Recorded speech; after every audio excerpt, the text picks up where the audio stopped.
when you own a wooden boat like my Mirror, and it's the tiniest little wooden boat you could ever own, but you do get a bit fed up of varnishing. Welcome back to the channel. This week we fiddle with the bilge pump. However, taking advantage of the warm weather, we get epoxying. We make much needed repairs to the boat, which have been long overdue and desperately needed. We also make progress with the new battery box holder. I have high hopes for our new battery box, but this holder is essential to that.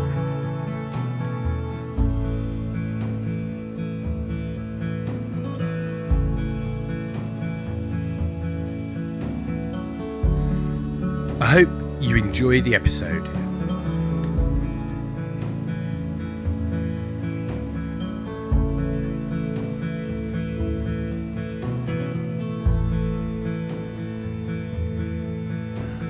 Good morning. I just got my coffee. Just let me show you something. Look at that, if you can see that. Nearly 21 degrees Celsius in the sun, and I've just been monitoring the temperature because we're doing some fiberglassing today, or epoxy resining, whatever you want to call it. And that's what today's going to be all about. So we've got a few problems that we need to fix. The floorboards up here, excuse me, a little bit of water in the bilge actually, but that's because she's on the trailer. She normally is dry down there, as you can see. And actually, the pipe to the current bilge, let me show you, you may be able to see, it comes to about somewhere around here. And it's just got a strum, and it's been really good. It's been locked into place really well. Now, the issue I've got with this is that when I'm sailing and the stern of the boat is a little bit dipped, especially when you're motoring, the bow raises a bit and all the water comes back here. I also have that effect because I'm, 15 to 16 stone, depending on the week of the year. And sat at the back of this boat does have an effect.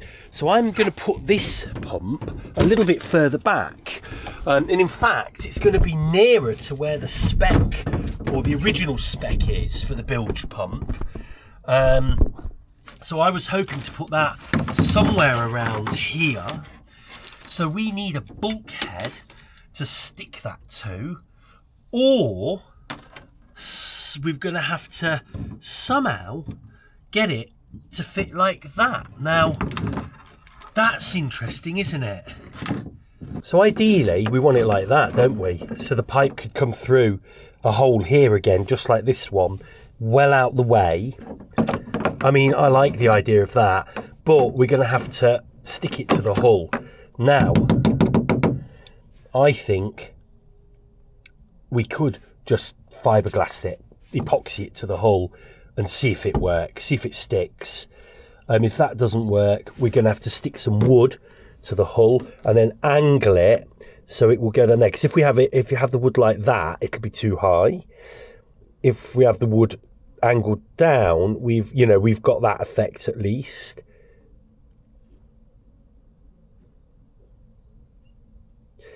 The big question is, can we get this to stick? So that's how we're going to do that. So I wanted to just show you that because the thought process for this blooming bilge pump is ongoing. And every time I come down, I have a better idea. So there we go. I think we've sort of solved that. And now I know what I need to make when I go home to make a little bracket to stick down to the bottom there. That new pipe would probably come through the other side. Now, originally, here's the pipe that we're going to be using. Originally, this pipe, I was thinking we just do exactly mirror what we've done with the current bilge, and we just pop it all the way around here, down the side here. That's really out the way. We just stick another hull through fitting. Job done. Put a little block in, I think we'd be fine. The hull fitting might need to be up here, a little bit closer here. But yeah, there you go, job done. But we could also, let me show you, we could possibly break into that pipe and have a Y pipe like this, which would go, yeah. So the reason we use a Y and not a T is that the water would go from this one and from the new Bilge pump and into here. But it's not much room there, is there? Now that would work. The benefits of that are that we would have one through hull fitting. The negatives are that it could be a real mess, and it could just be more trouble than it's worth, to be honest with you. And then having another pipe coming round here, I'm not so sure, to be frank. I'm not sure about that at all. This is the wrong fitting, by the way, so it doesn't even work, this fitting anyway. Yeah. Okay, but I've got a funny feeling we'll just do another hole the other side. I'll take some advice on it, some of the lugger guys, and then, yeah, I think that's going to be the easiest way of doing it, to be honest with you. And the pipe is so out of the way, it's not going to get in the way. Let's have a quick look at the two things we're going to do under here. First thing, these are these little cross member beams I've been talking about, and these, especially here, look at that, a little bit worse for wear. Now, they're just forward of the deck flanges here, so I don't really know. Let's have a look, where do they go? They kind of go straight across, don't they? There's another one at the back there as well. I guess they just give the deck a bit of reinforcement there. There's nowhere where they need to be, there's no reason why they need to be hollow. So I'm going to just put some holes in the end here, and I'm going to try and fill as much of that up as I can with epoxy. Now the other side here, to be honest with you, it's only the centre bit here. The other side is actually pretty good. I think it's fine. Just feel that bit, yeah. I think we can fill this little bit here, and then we're just going to both sides maybe just put a fresh strip of fiberglass over and call it a day. So we're going to do these two jobs separately, and the reason for that is we need different epoxy mixtures for each job. Now I use the 404 filler quite a lot on the channel, and I use it for all purpose, but actually I have actually got this 406. 406 is better for filling. 404 is better for gluing. So we're going to use the 406 with the syringe, and we're going to mix that up first. Call it off and don't look back. Take me off this lonely track. All my worries of yesterday, I can't seem to get away.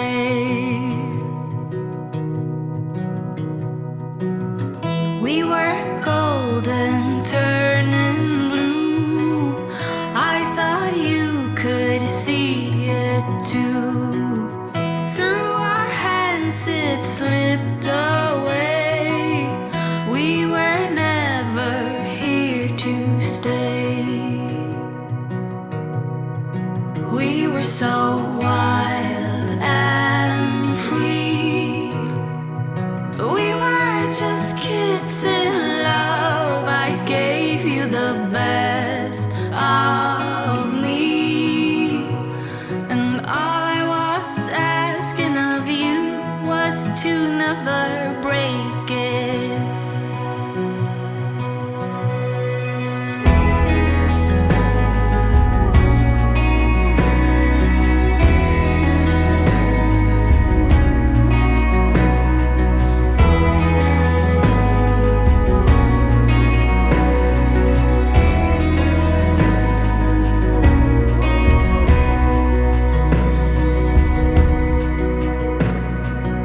Going somewhere.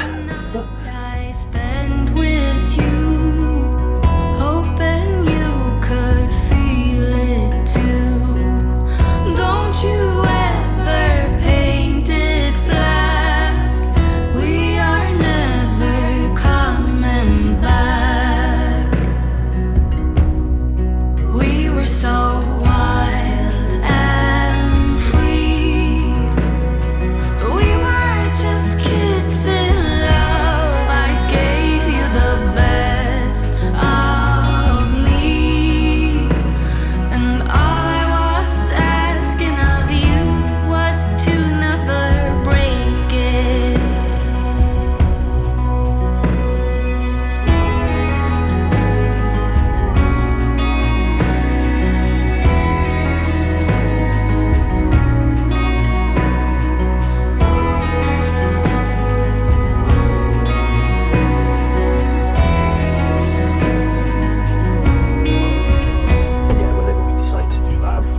Next job, we're going to make those 2 pieces of wood. And we've got to, first of all, we've got to, hopefully I've got enough width there, just to think we're going to have.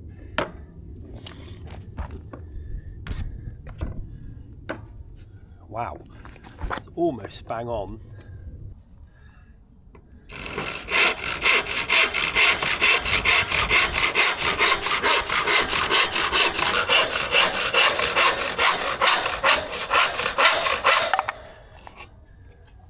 So we're just going to measure where these pieces of wood are going to go. We put this piece here, we'll mark that. Hopefully that's straight.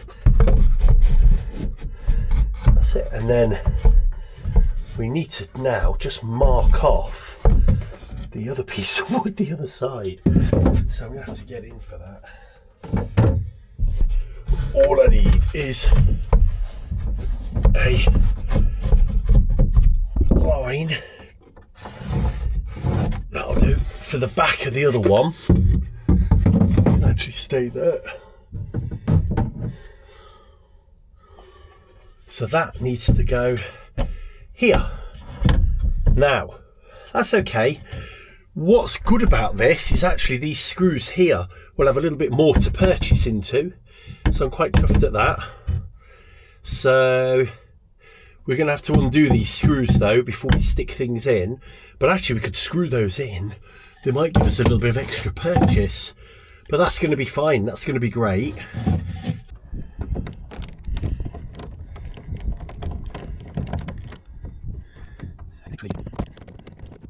And then this piece obviously would come over, you just have to drill through again. That's okay. That's not the top today, it's the bottom where the screws come down. Yeah, we're going to take it off first. There we go. Should we stick it there now? Just waiting by much, actually do it. That's it, there's a few going down. Just check, yeah, they are so they'll work quite nicely. We use these through everything, really good.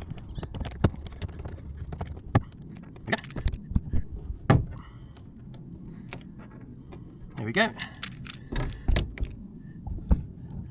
So you can see I've acetoned under there, and you can actually see how much cleaner it is compared to down there and there. I have to be careful not to wipe the pen marks off, but that should hopefully give the Gorilla Tape a nice surface to adhere to, otherwise they're just going to fall off. Right, just going to dress the tops of these. Just make sure they get a little layer of epoxy inside on them before we glue them. That's it. Right, I've stupidly made up the glue, the 404 already, but it's a little bit runny, so here it is. I'm hoping it might just go off a little bit if I wait. I'm going to go and do a couple of other jobs before we come back to this. So I think I'm going to be okay if I just give these a little covering now. Just lifted the pile a bit there, so we just need to that's all we need to do.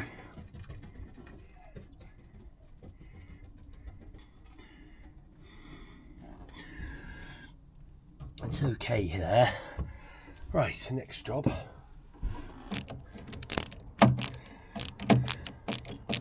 You can do this with varnish as well. To be honest with you, I've never had any problems getting screws out if you varnish or epoxy them in.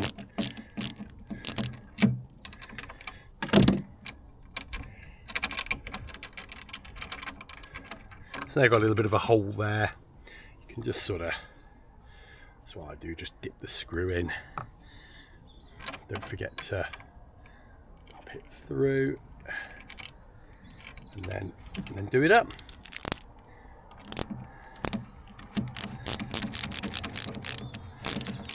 And you can see most of it does go into the hole, and you just need to wipe clean a little bit of extra.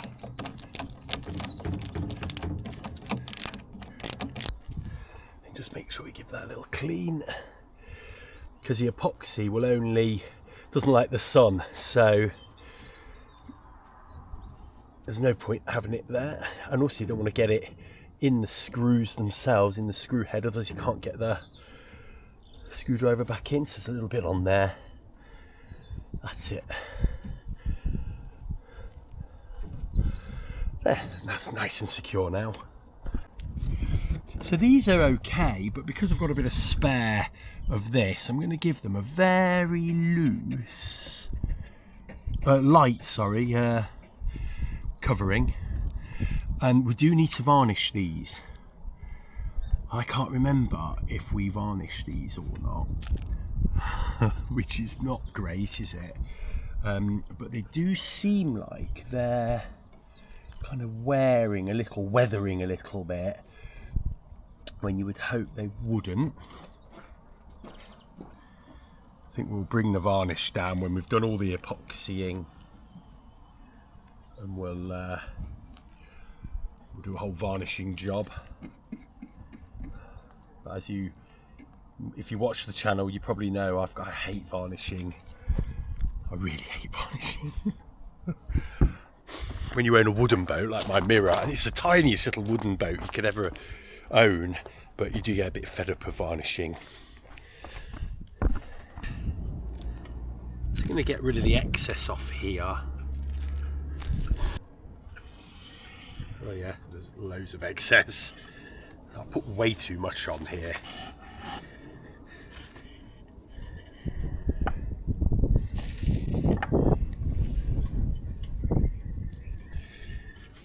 Just need to dress the wood, nothing more.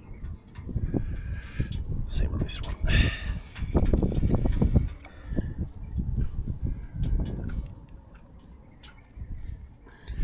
And now we're going to put this glue on, but I don't know whether that's a little bit, doesn't seem to be very,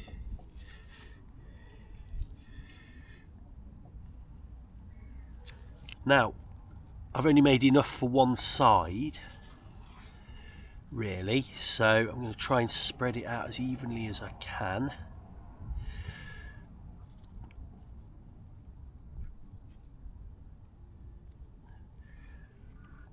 There we go, I think we're about there. Gosh. Okay, let's go and stick this in the boat. I'm going to do this on my own because I need to get it stuck. So I forgot to put my Gorilla Tape on the back of that wood before I put the glue on. It was a nightmare. It was a comedy trying to put it on underneath and getting it all stuck to my fingers. But anyway, there you go, look, it's in. You should see it there. And hopefully that tape will keep it stuck up. I can't remember what the proper name for it is, but when you stick things on the ceiling, the suction sort of brings it back up, so technically it shouldn't fall off. That tape, I'm hoping, will be okay. Now, I'm not going to do the other piece today, and the reason for that is I'm just wary that this epoxy's not working properly, so we're going to leave that there. I'm going to leave this in the boat to just cure on the top there, and then that can just go there. I'm sure it'll be fine, and then we'll see next time we come. I might pop in tomorrow and just do that little bit of work on the boat and see if that helps. But I think that's the epoxying done. So with that, I think we're done for the day. It's not like last year where we had a ton of stuff to do.